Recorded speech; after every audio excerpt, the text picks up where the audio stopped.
Are you expected to devote huge amounts of time to your work? And do you seem to spend more time with your work colleagues than with anyone else? Aha! That was me. Has work taken over your life? Has work taken over your life? Anybody? Anyone who hasn't?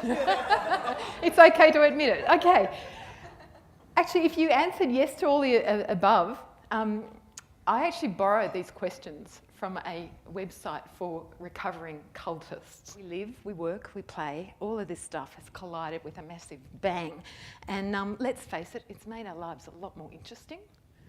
But it can also consume you as well. And we know how hard it is to switch off. And we still see statistics that 70% of people, 70, there's only 30 who are on the other way, 70% of people aren't engaged in what they're doing at work.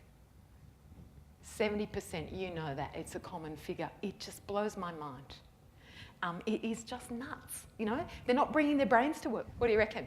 Most important relationship? Yourself. That's a fantastic start, because this is where it all comes back to. The other important relationship is between you and your boss, you and your team. Does that ring a bell?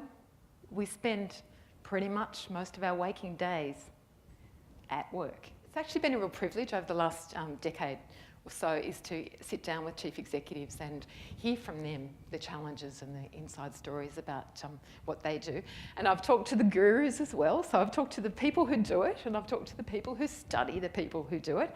And I've been invited to share some of those lessons. And it's kind of about, you know, what works, because there's a lot of stuff. You know this, you organise these things. There's a lot of talk. What works, what doesn't work, what are some fads, because you've got to be on the lookout for those, and what are the blind alleys.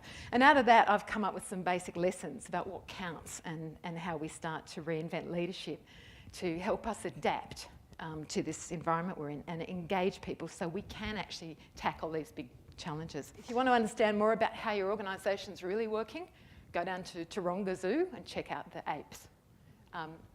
That whole field of evolutionary psychology is actually really important in understanding how we're hardwired for certain behaviour. And it does go back to the cave days. And that's not to say we can't change it. It just means we need to understand it a bit better to figure out how we organise. We'll look around you, and if the management team or your team all look pretty much out of the same mould, you're not getting the cognitive diversity, the difference in thinking. It's more than skin colour and race and, you know, or religion or age or whatever. It's actually having people who think differently to you, and that takes a lot of work to do that, but you actually do get better results. And in fact, on the risk management front, the research shows overwhelmingly that companies that have diverse boards, oops, I said it, sorry, diverse boards and top teams perform better financially. That's a no-brainer. Cameron Klein, the boss of the National Australia Bank, talks about people whose ego gets too involved in their job and who stay too long and who hang on as being one of the really big risk factors for organisations. And it's what happens when the egos get involved. We know this, we work with this all the time. And people delude themselves they're actually helping the organisation when they're hurting it. I think when we're spending so much of the available space and the time of our lives actually at work and creative organisations and making profits and being productive is actually a really important thing to have in mind. And it's kind of so important that I actually think it's the nature of real leadership.